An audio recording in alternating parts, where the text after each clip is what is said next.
चलो मित्रों, बहुत सહેલો प्रश्न रासायणिक बंधन માટે કોસેલ લુઈસ નો અભિગમ।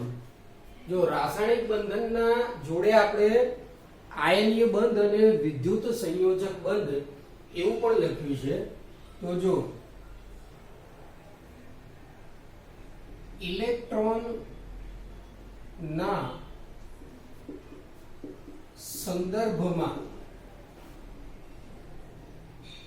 रासायनिक बंधन अथवा आयनीय बंध सहसंयोजक बंध नो अभिगम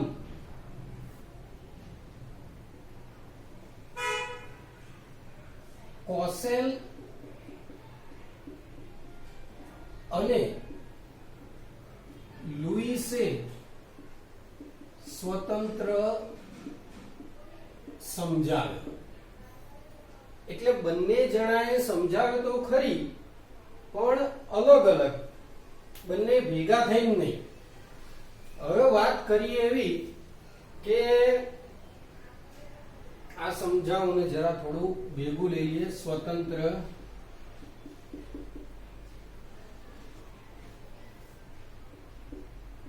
સમજાવે। आ अभिगम उमदा वायु नी इलेक्ट्रॉन रचना पर आधारित तेमज स्थिर विद्युत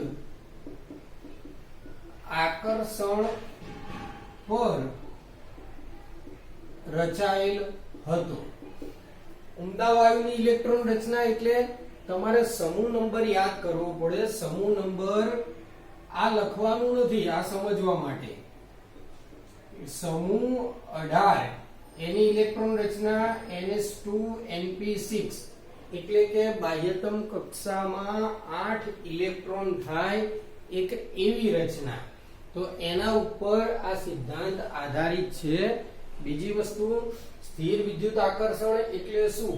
તો ધન આયન અને ઋણ આયન વચ્ચે, પ્લસ અને માઇનસ વચ્ચે જે આકર્ષણ હોય એ આકર્ષણને સ્થિર વિદ્યુત આકર્ષણ કહેવાય। તો સ્થિર વિદ્યુત આકર્ષણ એટલે ધન આયન વત્તા ઋણ આયન વચ્ચે આકર્ષણ હોય એને સ્થિર વિદ્યુત આકર્ષણ કહેવાય। એના ઉપર આ સિદ્ધાંત રચાય। સિદ્ધાંતના અભિગમની અભિધારણા અથવા આ સિદ્ધાંતના અભિગમના મુદ્દા। પહેલો મુદ્દો કે હેલોજન તત્વો એટલે કે વિદ્યુત ઋણમય તત્વો અને आल्कली धातु विद्युत धनमय तत्वों ए उमदा वायु थी जुदा छे। ए तो आपने खबर ज छे, आ तो खाली लखवा खातर। हेलोजन तत्वो एटले विद्युत ऋणमय तत्वो समूह नंबर 17।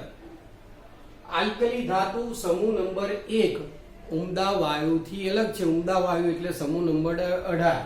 हेलोजन तत्वो कया? पेलो 17मो समूह फूलों में कलियों में बाहर आई। आल्कली धातु सोडियम पोटेशियम वाळो जे छे ए उमदा वायु थी थोड़ा जुदा पड़े छे। चलो एमा जोईए हेलोजन तत्वो विद्युत ऋणमय तत्वों एक इलेक्ट्रॉन मेळवी ऋण आयन बने छे ज्यारे आल्कली धातु एक इलेक्ट्रॉन गुमावी धन आयन બને છે. આ તમને ખબર જ છે કે ભાઈ ઋણ આયન ને ધન આયન, જેમ કે સોડિયમ એક ઇલેક્ટ્રોન ગુમાવે તો ધન આયન બને, ક્લોરીન એક મેળવે તો ઋણ આયન બને. એ જ બાબત છે.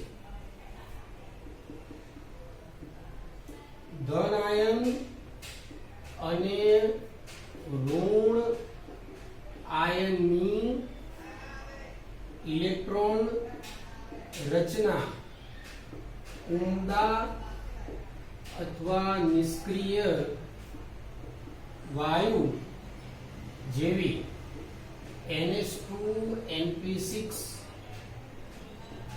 બને છે.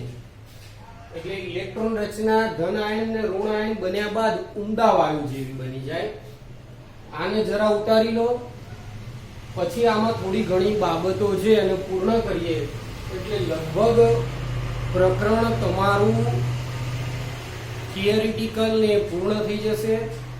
જેટલા જરૂરી હશે એટલા સ્વાધ્યાયના પ્રશ્નો પણ આપણે કરાઈશું. બરોબર? તો પહેલા આટલું લખી દો, પછી પ્રશ્ન પૂર્ણ કરીએ.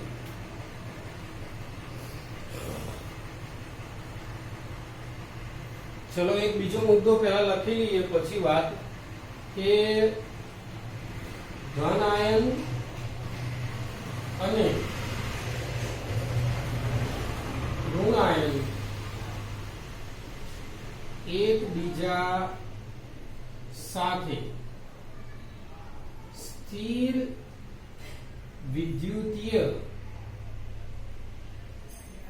આકર્ષણથી જોડાય છે. સ્થિર વિદ્યુત આકર્ષણ એટલે બીજું કઈ નહીં, જ્યાં પ્લસ માઇનસ ના આકર્ષણ થતા હોય એ બધા આકર્ષણ સ્થિર વિદ્યુત આકર્ષણ જ કહેવાય. તો આવો મુદ્દો આવે. હવે એને સમીકરણ સ્વરૂપે પણ રજૂ કરીએ.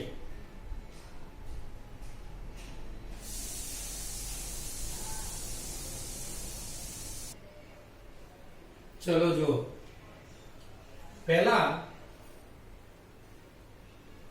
હેલોજન એટલે કે વિદ્યુત ઋણ માંથી ઋણ આયન. એની પહેલા એક મુદ્દો લખી દઈએ, આને જવા દઈએ. ચલો અહીંયા એક મુદ્દો લખીએ. વિદ્યુત સંયોજક અથવા ઉપર લખ્યું રાસાયણિક બંધન NaCl ના ઉદાહરણ દ્વારા સમજીએ. તો NaCl ના ઉદાહરણ દ્વારા એને સમજી લઈએ શું થાય. તો એમાં પહેલો મુદ્દો, પહેલો વાંચો, હેલોજન તત્વ. તો હેલોજન તત્વ શું કરશે?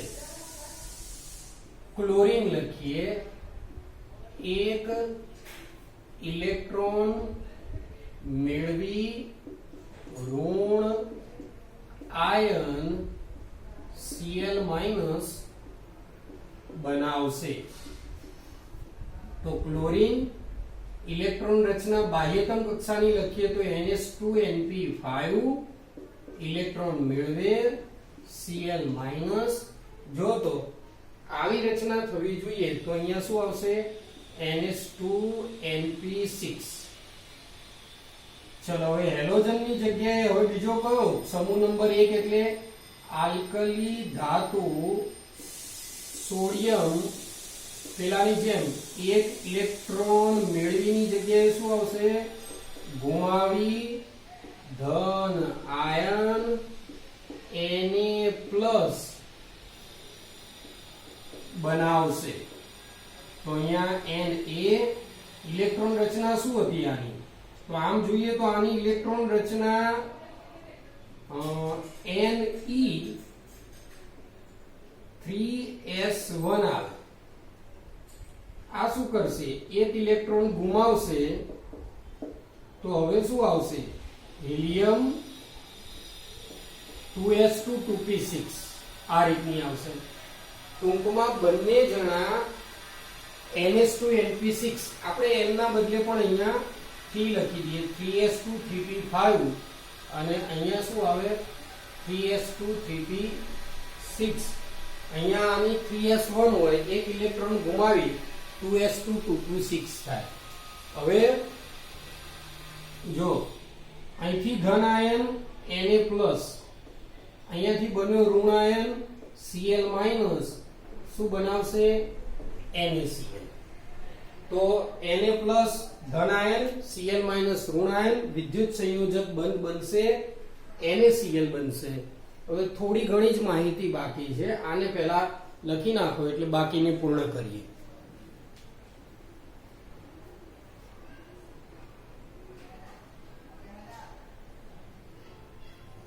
ચલો અહીંયા એક ધન આયન બન્યો એક ઋણ આયન બન્યો, બંને ભેગા થઈ બંધ બનાવ્યો. તો હવે મુદ્દો શું આવશે? હવે મુદ્દો જોઈ લઈએ. તો આમ ધન આયન અને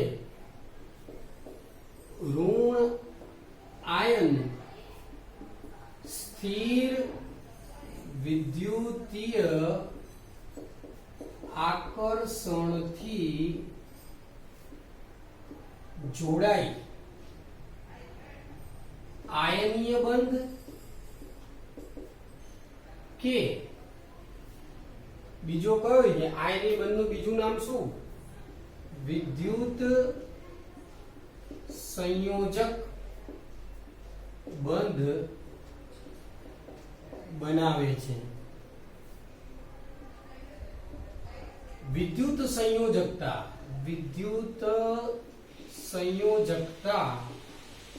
એટલે શું અથવા સંયોજકતા એટલે શું? તો સિમ્પલ, કેટલા ઇલેક્ટ્રોન ગુમાયા અને કેટલા મેળવ્યા એ વિદ્યુત સંયોજકતા. એક ગુમાવે તો એક માઈનસ, એક મેળવે તો એક માઈનસ, એક ગુમાવે તો ઉપર એક પ્લસ થાય. એટલે વિદ્યુત સંયોજકતા એ આયનોના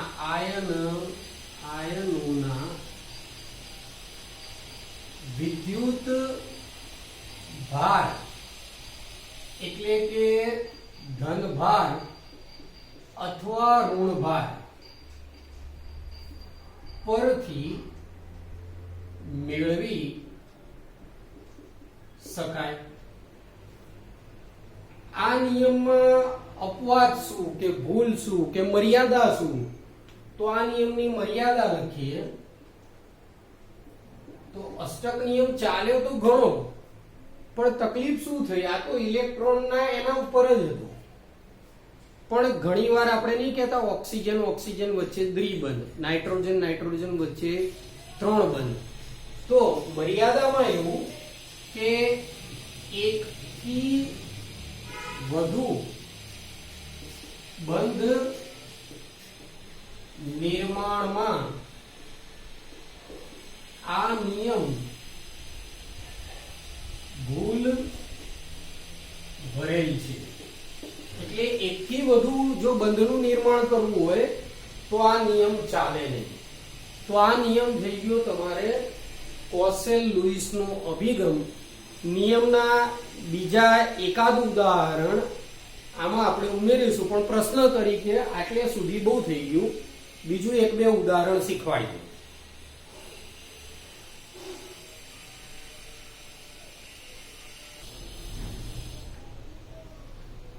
ચલો,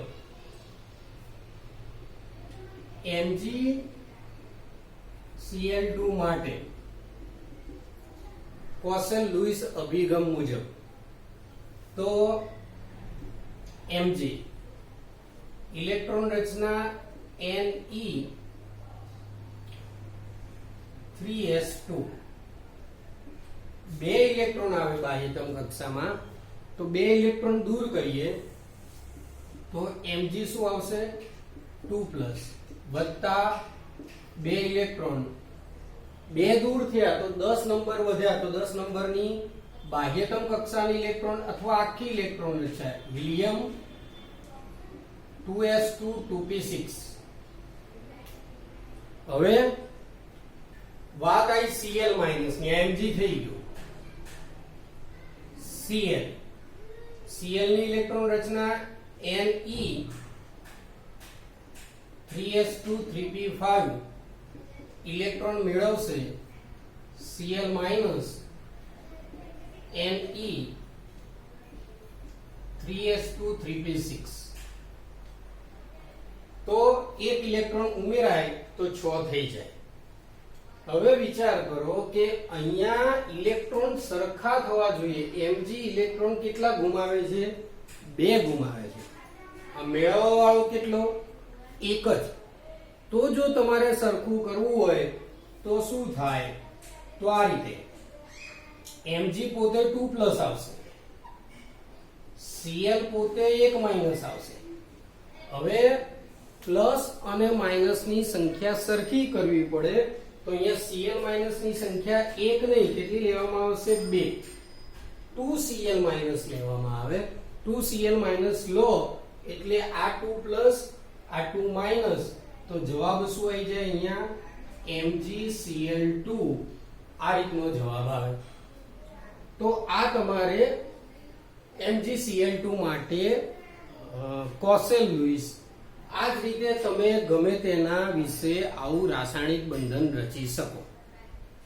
તો અહીંયા મિત્રો થિયરી સાથે તમારું ચેપ્ટર પૂર્ણ થાય. ઘણા બધા JEE નીટના પ્રશ્નો પણ કરાયા છે.